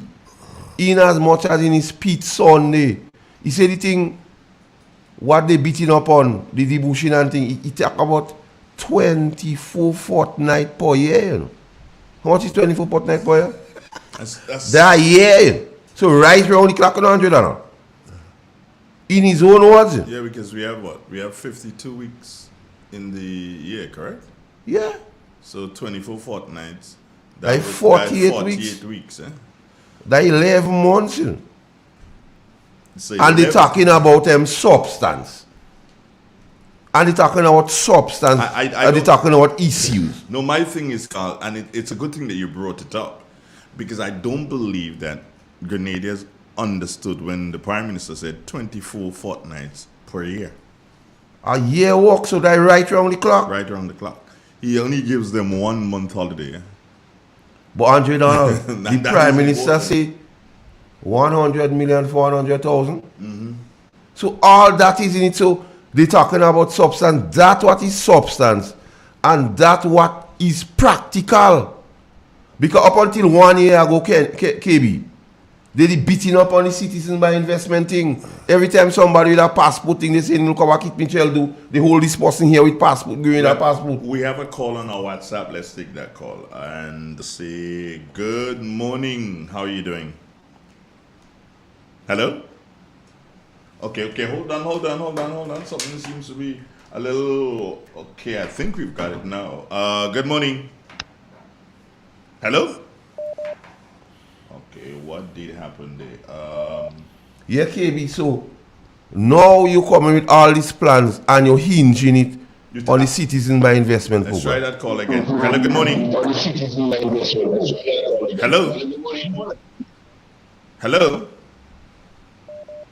Okay, let's try again. Alright, so let's try this one. Hello, good morning. Hello, Mr. Andre and company. Good morning. Good morning. Hello? Yes, good morning. Go right ahead. KB. Hello. Listen, I'm calling from the U.S.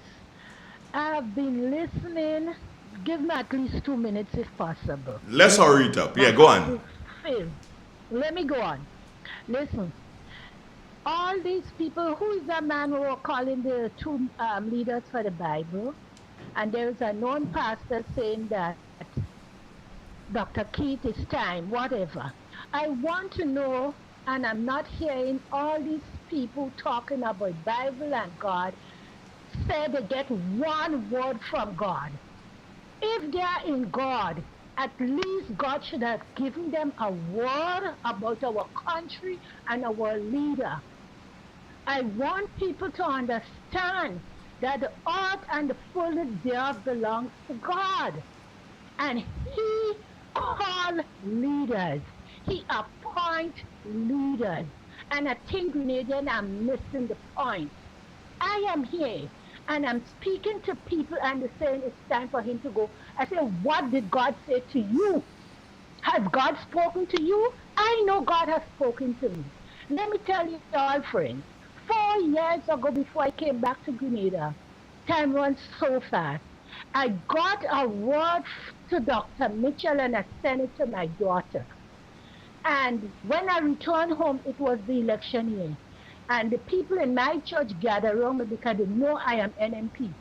And they said, we're going to win. I said, let me tell you something. I'm not perfect, but I have gotten a word from God that Dr. Mitchell will win. And I go back to the word here in Deuteronomy. And it said that if a prophet, Deuteronomy 18:21, A false prophet, when his telling does not come true, he's false. So anybody could look up that verse. And I know in my heart that Dr. Mitchell will win again. And let me say something. In my set, I don't think Dr. Mitchell work is finished. He's saying he's finished, but let's leave that there because it's God in control. And Kami, don't cry. We will win. God, no, this is not a joke. I know if Andrew knows who's speaking. We will win. We will win. I'm not saying this morning, God tell me, because I don't want to reveal nothing yet until Thursday night. We will win. Kami, don't cry. Our work, Dr. Mitchell work is not finished, and God has called him for such a time like this. And we don't care what all these people are saying. I am old enough maybe to be any one of y'all mother day. I know what I'm saying. So y'all keep going. Mr. Carl, you should be on some of those platforms saying some of these things. I've been listening to you all these months. You should be on some of those platforms. Is it possible you could be there Tuesday night and listen to everything? It's true. He's on a platform right now. You talk about, hold on, I'm finishing up. As KB talking about Bishop, you should be on a platform to explain to these people who Bishop was and whatever. Because people are being misled. Big time. We need people like y'all to be on the platform, talk with the thousands of people are there to listen to the facts. Mr. Carl, you're doing a marvelous job, and I hope you go in and be the advisor to the police. Take care and have a nice day. All right. Okay, bye-bye now. Inspiring words there, but there's something else I want to raise with you guys. There's something I said last evening, I think, last evening in his presentation. And it'd be a nice thing to do, but there's so many things that he wants to do. I'm speaking here in relation to Deacon. There's so many things that he wants to do. And with the advent of getting rid of, VAT for a year to practice and see if he go work, the removal of TAMCC fees, I'm like, but when, and what it leads me to, KB, is this. The New National Party has been condemned from time immemorial. They condemn in every time elections come around, they condemning and say, oh, only handout. But based on what Mitchell, meaning Deacon Mitchell, is saying, KB, you don't have to pay for nothing after election. David Copperfield. You don't have to pay for nothing. And everything is, and it is given unto you. Yeah. You have the answer. Andre Donald, institutional knowledge. Yeah. If he have knowledge of how the thing and them walk, he don't say in this thing and them KB. No, you're so correct. Because he don't know. You see, that's and what hurts me, Andre Donald, the self-proclaimed bright people in this country sit idly by and clap on this man talking this nonsense. Yep. That is shocking. And they call it substance. And they call it issues. That is why when they was in power in 2000, they couldn't run the country, KB, because they don't know. But they have all the answers when they out of power. And when they get in power, they don't know what to do. KB, the cities. They have all the answers now because they're in opposition. But give them the country to govern. They don't know what to do. You're so correct. I remember telling someone, and this is supporter, Mr. Deacon Mitchell will be selling passport. No, KB, you lie on the man. Deacon Mitchell would never sell passport. I say, okay. When he come to understand, that is the center of that man's economic policy. Not one word he mentioned to me about it. Whenever the topic comes up, he brush it aside. This same Tillman Thomas, who used to beat up on passport, he always say he will take the moral high ground. He's a soldier for Christ. Like so Kiatiti Town now. You think Tillman saying anything about Mr. Deacon plan to sell a Grenada passport? No. any passport sell under the NNP, Tillman will condemn it. When Deacon planned to sell passport, or his agent, his firm involved in selling passport, is okay. Well, interesting, yeah. And I don't know if this was a coincidence, but do you realize last night, Carl, with all the discussion that took place last night, one of the things that struck me is that, well, the discussion the monologue, and then he had some questions after in relation to the launching of their manifesto, yeah? Mm-hmm. The only department of government, according to him, that is working properly is the passport office. Is that a coincidence, Carl? Yeah, because Andre, you have to understand, his whole economic plan hinges on the CBI, and the CBI is our passport, Andre. So that is the only department. He advised other departments of government to pattern themselves after the passport office, because that's the only department that's working properly. I guess because you can get a passport in 3 days. Not get a passport in 3 days. What? The whole economic thing for him hinges on the CBI passport. Whose interest you seek? He don't want nothing about whose interest? Other people, because he believes that all he's telling you, he'll get the money from CBI, the sale of passports, because he's an agent. You could ask Dennis Khan all that too. He's an agent too? Yeah. So the whole economic thing for Grenada, so that is why they could be bold and say, oh, they go take out VAT for a year, because they believe they go get the money from there. They could sell more passport than NNP. What? We've got a caller. Good morning. Good morning, Andre. Yes, good morning. Yes. I want to say something, especially about the people who are speaking about roads in Grenada. I wonder, as we say, as Paul said, I don't know where these people were, because this is a road where I am living. I could speak boldly about this. It's a by road up on my street. And the first section of that road was done by Spaceman. And then to come up to end up by me, it was undone for a long time.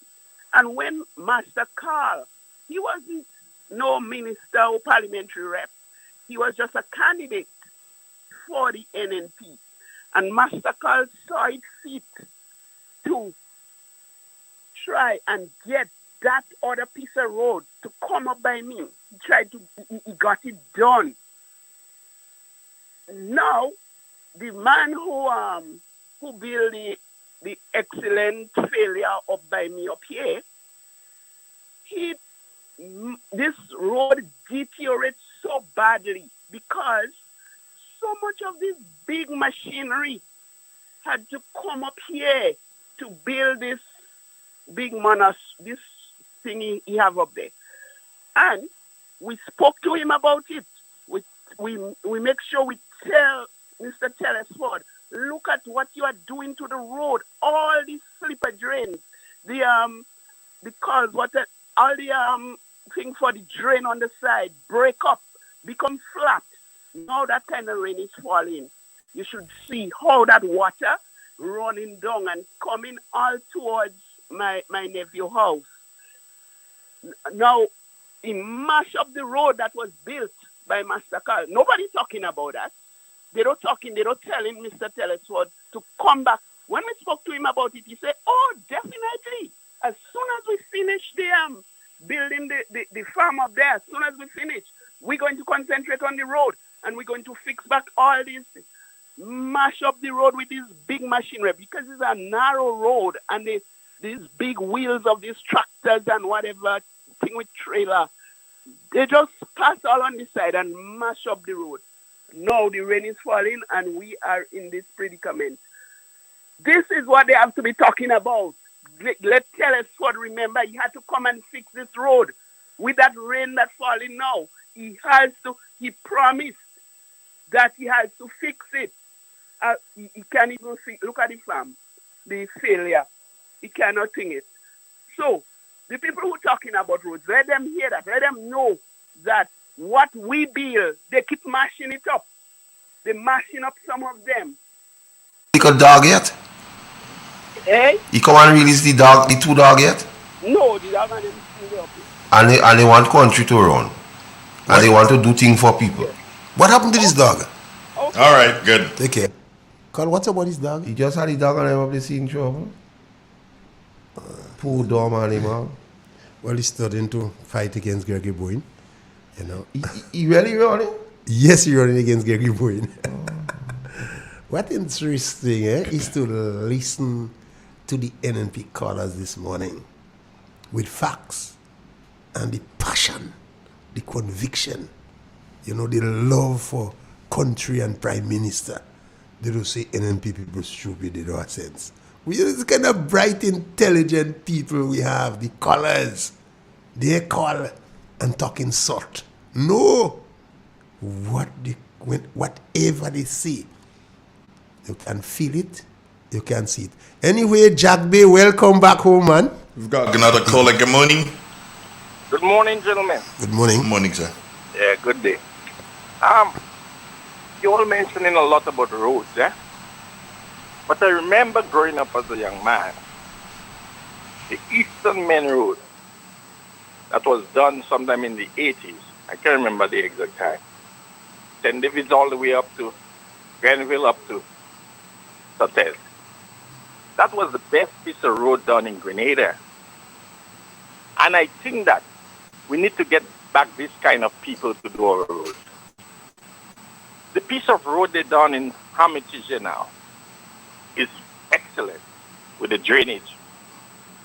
And I think that we should have roads like that to transport people, cargo around the country. It will be less expense for the vehicle maintenance wise. Maybe it can prevent accident and all these things. So we need more roads like that. And I think with 23 years in power, more could have been done in terms of a road like what they do in Hermitage area. For instance, Livera used to be a bypass road. There was a bridge there. Livera is a highly historical tourist site.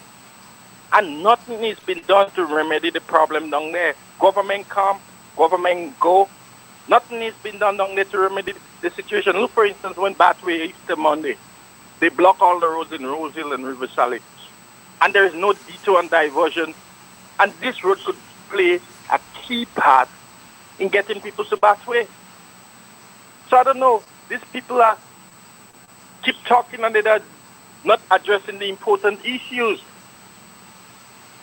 Much more could be done. That's what I want to say. Okay, great. First of all, Andre Dano, he gave kudos to the Hermitage Road. But at the same time, Livera, the area he's talking about, I think, is a Ramsar Site 1 and it's a bird sanctuary 2 kb. Yeah, and these are the same set of people, Andre, who speak out heritage. You see, when you're not consistent and you take inside, it's a problem. Because on one side of your mouth, you sing heritage, heritage, heritage. Live like that. They're trying to do something in Livera, you're marching up and down and talk about heritage.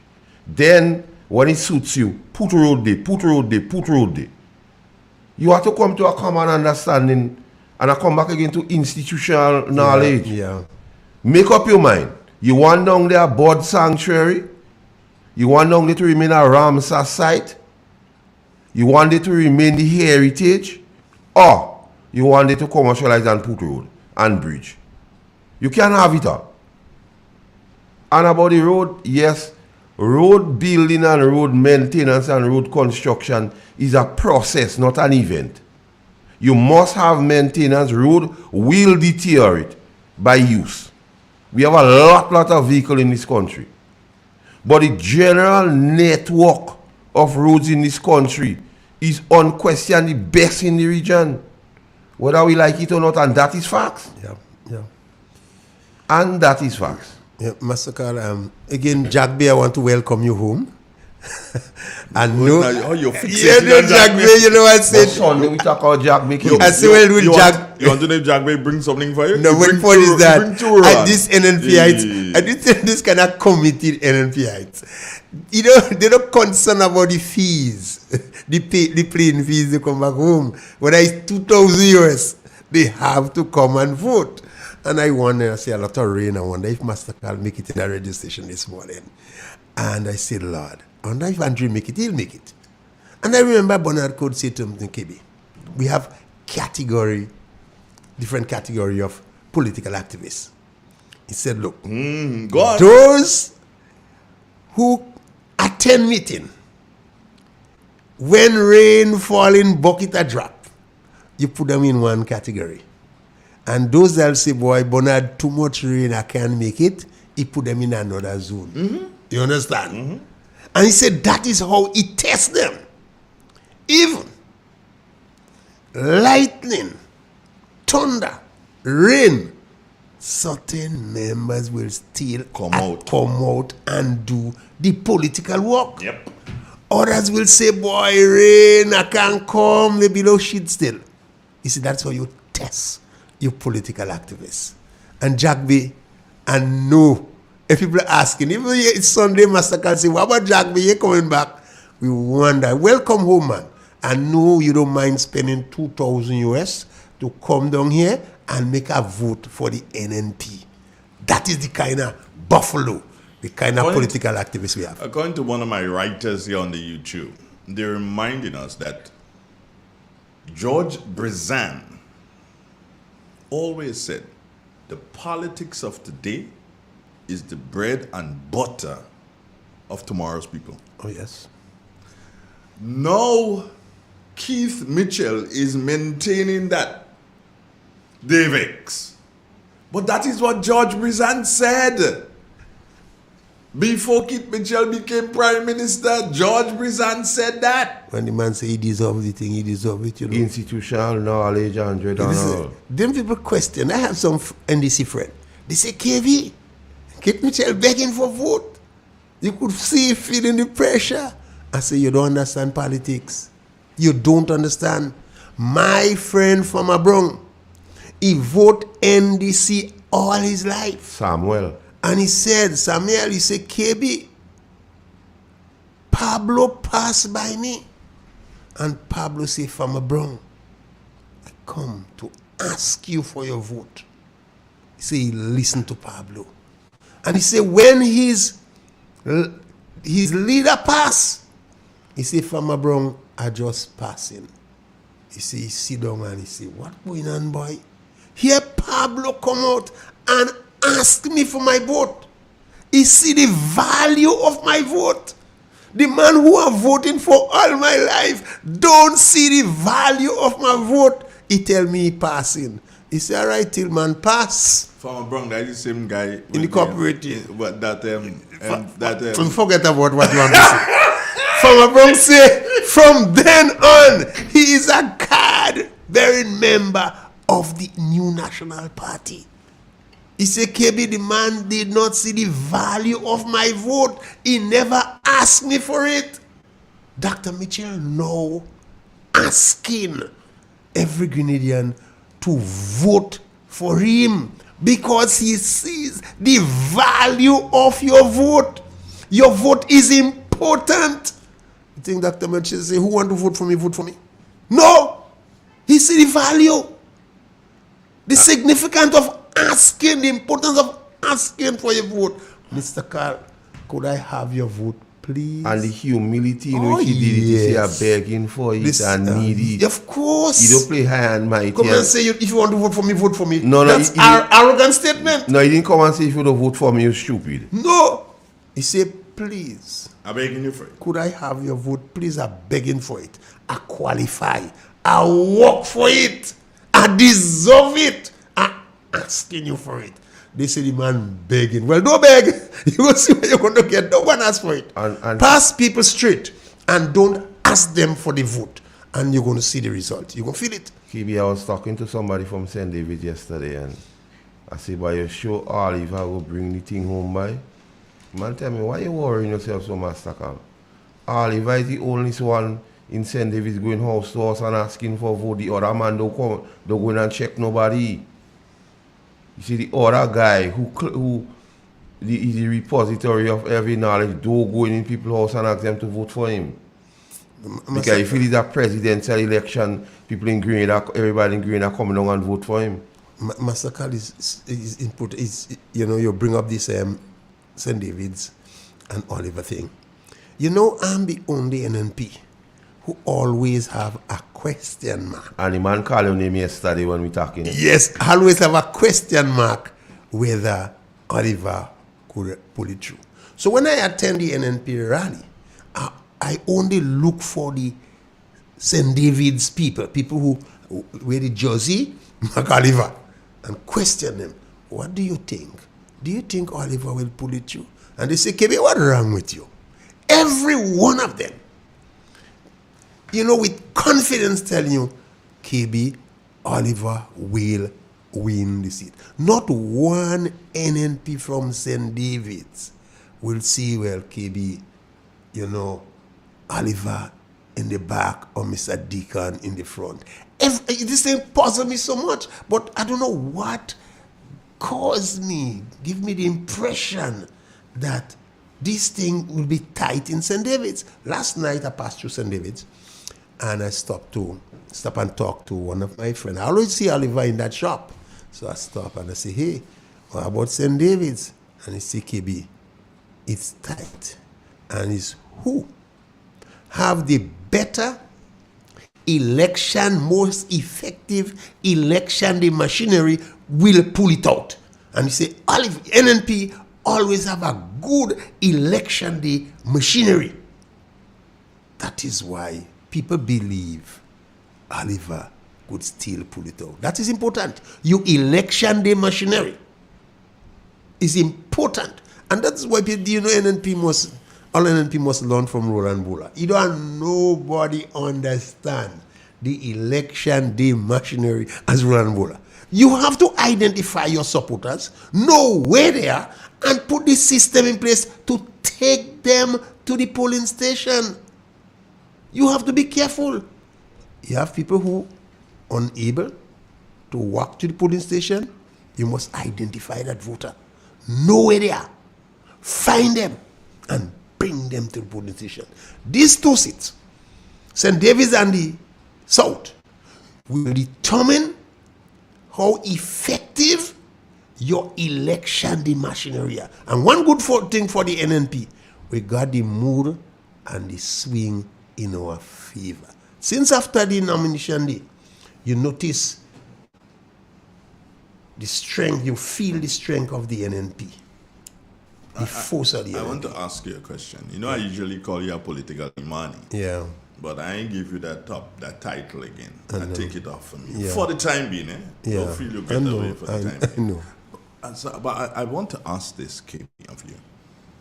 Now, I've heard timely conversations about the young lady in Guelph, Miss James. Yeah. She made the news, KB, for Carl and myself here when she spoke about the Dream Team. The Dream Team, yes. I've heard about Dennis Cornwall. Yeah. I've heard about the gentleman in St. Mark. What's his name? Quincy. Quincy. I've heard about him. I've heard about the 4 candidates in St. Andrew, Sincere, Gloria Thomas, Andrews and Andrew. Yeah, 2 Andrews. Right. It's no Andrews and Andrew. Okay. One is the S, one without. Okay. I've heard about Deacon Mitchell. I've heard about the galloper. That's what I call him these days. Andy, but he cannot not galloping again. He's based down. I've heard about him. Trinidad put a serious indictment on him. Yeah, I'll come to that. Yeah. I've heard about your son in Karakou. Yeah, I don't hear my son again. Yeah, but I've heard about him. Yeah. But outside of mashing up the road in Montrose. In Montrose. And had a little dog on them. And had a little dog on them on short leashes. On the trees. On the trees. I have not heard anything. That is the most silent campaign, you know. We'll comment on that after we take this caller. Good morning, caller. How are you doing? Hello? Hello? Mr. Yeah, go on. Mr. Andre Donald. Claude Douglas. How are you doing, sir? I'm all right. How are you? Just quiet, man. All just right. Listening. Talk to me. Talk to me. Yeah. What are you Not seeing? much to What, say, you know. what are you seeing? What are you hearing? Let's hear from you. Well, one thing for sure. Two elections, you know. One party will win the Facebook election, and another party will win the real election. But I think the Facebook election that declare already they win. that declare already that they win that. Yeah, but what was so Yeah, instructive to note, Claude, as it relates to the Facebook election? Yeah. Mikey carry out one the other, and other guy vex. Other guy say Mikey following him, all kind of confusion, all kind of bacchanal, all kind of battles start to pelt fire, get hot like the judgment. Yeah, because you see, I keep on telling them that virtual polls, you know, are far, far from it, because it's just a segment of population with Wi-Fi, you know, in Grenada, and access to those things and what have you. But they keep on pressing because the majority of the people who are there are likely to be their supporters, you know, and that basically will reflect just that, you know. So that's the whole situation. That's the whole situation. It boils down to groundwork. You know, I was listening to KB this morning again and talking about the field work and all of those things, and the party that does the political work, the house to house, spend more time going to people's home rather than going on Facebook. That's the party that will emerge victorious in any election you have. You know, because that intimate connection with the voter is critical. It's very, very, very critical, you know. It's like infantry fighting. You might stay on top and bomb through the media and so forth. But it's only when you get to the ground, you know where the booby traps are, you know where everything's are, and so forth. And what have you. And more, you know, I'm getting to the point where, you know, I want to conclude that the many people who are in this ring, you know, are very ignorant, very, very ignorant about party politics in Grenada. You know, creating emotional hypes and all of those things can't win election. At the end of the day, it has to do with the party's political machinery, especially when it is activated, you understand me, full force on election day. That's how party wins election. That's how it wins. You understand? That's how they win. The bottom line is who does the work, you know. It's not about the hype, because the people who could articulate the most and talk the most and carry on and loudly so, sometimes they give the impression, as a matter of fact, you know, some of the NNP supporters some of them even started panicking. You understand? Because the talk is so loud, you know, and not only loud, but at sometimes intimidating. Okay? You want to shut down people and what have you. I have not seen an election that hostile, you know, in a long time. In my time. A long time. Desperate and hostility, that's the two words. I have a question for you, my brother. And my question is simply this. Can we as a nation, or what will it take for us as a nation to get rid of TAMCC fees? To get rid of TAMCC? To get rid of the fees. That students, the fees. What would it take? Well, we had to take a bold step, you know, and did as what Burnham did in Guyana when he reigned, you know, free education. Okay. So, but again, that has to be sustained. There has to be somewhere, because the revenue has to be generated to cover that. You know, because, you know, TAMCC get more than $2 million per month to take care of administrative costs and all of those things. So, and the fees basically constitute just a very minute percentage of the overall administrative costs. I did a research for them a few years ago, and it amounted to 9% of the overall cost of the institution. So it's not significant. I'm making the point that it can be gotten rid of easily. You understand? Because it's not a significant amount in terms of revenue for the administrative running of the school and all of those things. And as a sociologist, what would you say, how would the police have reacted to the Prime Minister saying, hey, I've heard your call, I am going to give you, as Minister for National Security, he didn't say that, but he spoke as Minister of National Security there, and he says, I've heard your calls, I'm going to you're going to be doing less hours in terms of regular hours at the stations, and when you do hours that you're not rostered to do, but you have to do because, like overtime, you will be paid for that. As a sociologist, what does that do to the psyche of anyone? Well, what it does, this is a booster. We have people can be motivated intrinsically and extrinsically. I mean, this is an extrinsic motivation, external. When we say extrinsic, we mean external. And what that would do, for the police is that it will aid in the effectiveness, right? In the effectiveness, because all of us at times, we reach a point. We reach a point where we become exhausted. You might be on the radio station, but you might reach a point where the exhaustion period is coming in and you need to take a rest. And if you go beyond that, you would not be very effective in reaching out to the nation with your programs and what have you. So I always argue, that the shorter the hours of work and so forth, the more effective, because it's a motivation in itself. If someone who is working 8 hours a day and someone who is working 12 would have a different attitude toward work. You understand me? Would have a different attitude towards work. So that in itself should be able to boost production within the police force, having to know that they do not have to go this long extended hours that can drain them mentally and physically. I just spoke of it just before you called in, and one candidate to me has been invisible for the entire campaign, i.e. Philip Telesford. Have you heard anything about him? Have you seen him? Have you heard him speak? Was there lunch for him that I didn't see? What was going on with this guy? He just disappeared. Did he He has very low visibility. His visibility is very low. As a matter of fact, I forgot him.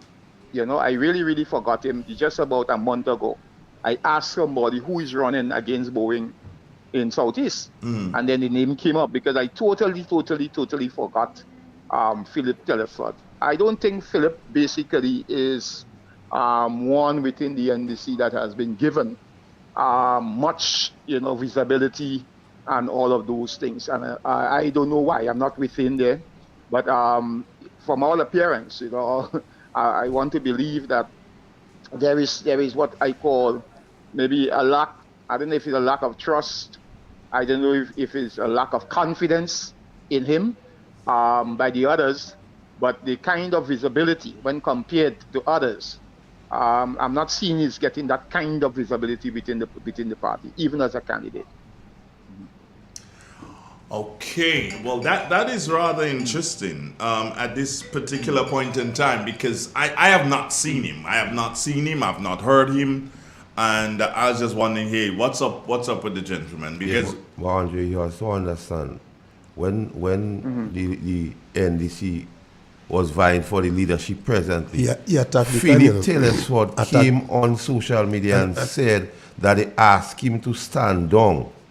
But he prayed about it and he wouldn't stand down. So, he didn't take any instructions then, so I don't think he will take much instructions now.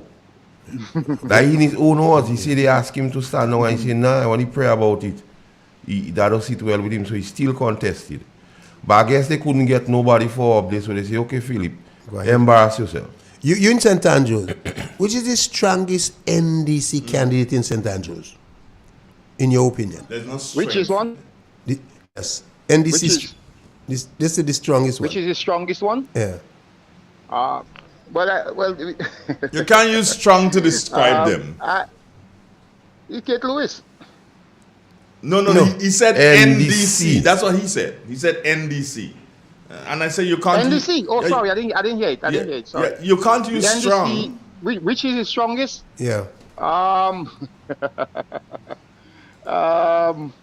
I'm basically trying to see which could be the strongest. If I have to pick one, I'll still pick David Andrew. David. Yeah. But he's coming up against a powerhouse. Strongest in terms of being more aggressive and more, more on the ground. More on the ground and so forth. He's more articulate. Yeah, he has more visibility than the others. I think that he's doing more groundwork than the others, so I'll give him that. And I equate that basically with strength. But Claude, he's coming up against a powerhouse in Emlyn Pierre.